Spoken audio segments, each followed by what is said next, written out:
Hello everyone, welcome back to my YouTube channel. I hope you are safe, I hope you are doing well, I hope you are making money as usual. So in this video I'm going to teach you exactly when to know if your setup is going to fail or if your setup is going to hit TP, and also know if it's going to fail, when do you need to go to break even, or what do you do so that you can react to it. So as you can see, I had one position here today at New York session. Of course, for London I woke up late again, I wasn't able to get any of these buys. I was looking to sell at New York, so the first trade here probably would have been a stop loss, but as I knew that my setup is gonna go to stop loss, I had to set break even before that does.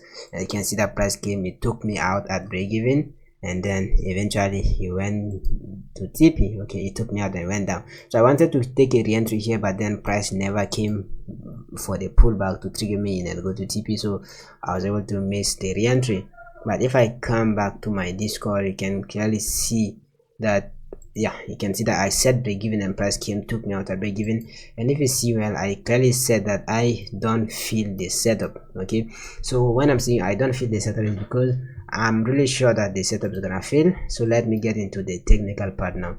So what I'm gonna do is I'm going to take forex.com. that's what I usually do to do the breakdown. So I'm taking forex.com, and then I'll be replaying price exactly at New York Open, exactly at this one.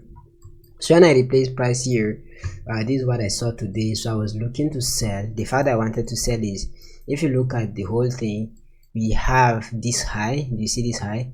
This high eventually took some liquidity from this guy and then broke structure to the downside. As you can see, it broke structure here, and then it left some internal liquidity, probably these guys, and then he left a lovely PY. Okay, so I just wanted to sell from this PY. I didn't have any sort of confirmation entry. I just wanted to sell from this guy and then have my TP at the previous low.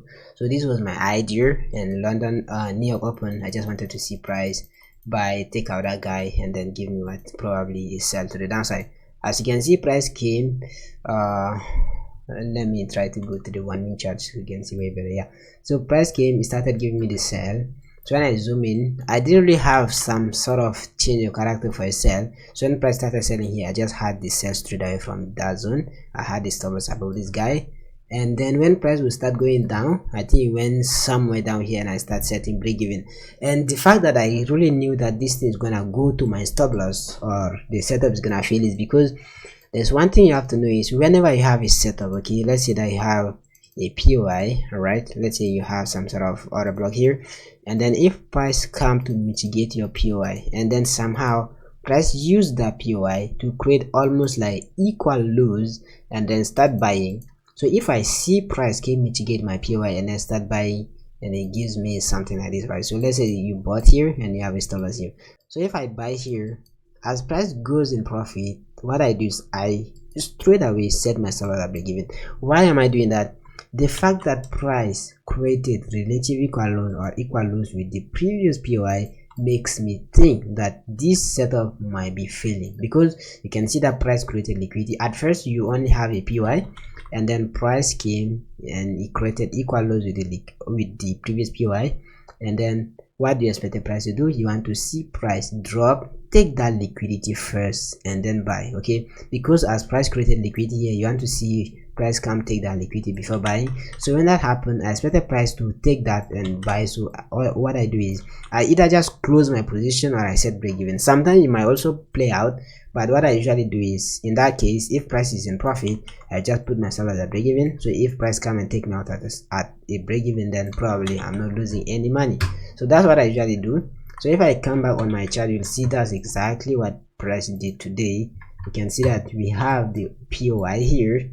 So if I put a line from this POI, okay, let me try to put, let's say, a line exactly at this one, I extend it, and let me try to remove this guy. So you can see that from this high OB, and then when I scroll here, you can see that price created almost perfect equal highs. It's pretty much equal highs. So when I see price create equal highs, what I think is I want to see price buy, take that equal highs out before giving a sell setup. So if I have a sell here and price goes in profit and I realize that there's equal highs, what I do is I always set my stop loss at break even, so that price doesn't come and take me out as stop loss. I hope that makes sense. So that's what I did, and you can see that price came and it took out the high first and then end up going down. Okay, and when that happened, of course I expected price to come and mitigate this order block and then give me a sell setup. So my new setup was to sell from this guy, but then price never pulled back to it and eventually went down. He went to my full TP, which, yeah, so this was the setup I had, and you can see that price never pulled back to mitigate me and he went to TP. So the fact that I missed the re-entry is fine because I just missed a setup. It's not like I had a stop loss, but the fact that I was able to avoid a stop loss here, this is the most important thing. So whenever you take a setup, know when you might be failing. Okay, in this case I have here, you can see that price created pretty much equal highs with my OB. So I expected price to take out that OB equal highs before giving me a sell setup to the downside and probably end up hitting TP. So this is one of the reasons. And the second reason is, it might not be applicable for you, but let's say if you trade EU and then you use DXY for correlation, you can also use DXY to know when price may be let's say you may know when EU may not hit TP or may hit TP. So when you look at New York Open, we have a New York sell here, and exactly at this zone when price was buying, this is exactly 750, and when I come here you can see this exactly 752. So at this zone EU was buying and then DXY was doing what? EU was selling and DXY was buying. So this was exactly where I had my sell on EU, and as you can see, my overall, I wanted to see price come and take this equal lows. Do you see that we have equal lows here?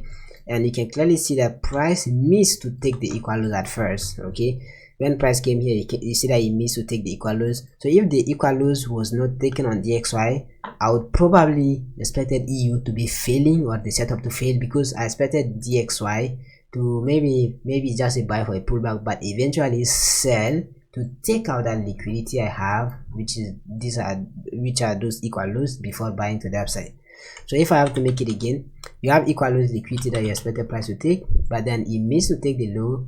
So when he missed, you probably want to see price come and take that low and then mitigate, or maybe take the liquidity as well and then buy to the upside. So if you want to see DXY selling more to take this guy, probably that means that EU will have to be buying more to take a guy and then sell to, because DXY and EU, they are just correlated. Okay, so if EU buys, DXY sells. If DXY buys, EU sells. So as you can see here, there is a reason for DXY to create a new low before buying, and there's also a reason for EU to buy, take the high before give you a new low. You can see that's what happened. If I had the entry a bit down here, probably I would have had the end. I would have had a sell, but that wasn't it. Okay, 4R is okay, but I think at this zone I even went to sleep. So what I did, I just set a limit. Okay, I set a limit exactly at this zone, or exactly at the PY, and then when I woke up I saw that price missed my entry and went eventually to TP. But that was fine, because as I have a strategy that really works, I know that every single day if I come on the chart and I use the same strategy I use, I will definitely get a setup. So if I go back to FXCM, you'll see that today, even if I had only one break even and I didn't have any setup, I didn't make any money, you can still see that yesterday I had a beautiful 5R which ended up making me 1,400 USD. So I'm still up 1,400 for the week, and yeah, as far as I'm still up for the week is pretty much it. And I still have tomorrow, which is Wednesday. I have Wednesday, Thursday, Friday. Okay, so Wednesday, Thursday, Friday, that's enough for me to make, I don't know, some 5k somewhere there. So actually I have no idea if I'm gonna actually make money, but let's see how it goes. If I get any setup, if it's win or loss, I'm probably gonna make a video for you guys. And if I come on my Discord, that was me. Okay, I had a break even, but the good thing is when you teach your members, they might also make money when I may not be able to make money. You can see that some of my members, they was able to get the buy, though I wasn't on the chart to get the buy with them, as you can see. So yeah, that was pretty much it. If you like this video, make sure you subscribe to my YouTube channel, and if you want to learn my strategy scalping mastery, make sure you check the link in the bio to join the mentorship, or make sure you DM on Instagram to be able to join the mentorship as well. Thank you very much.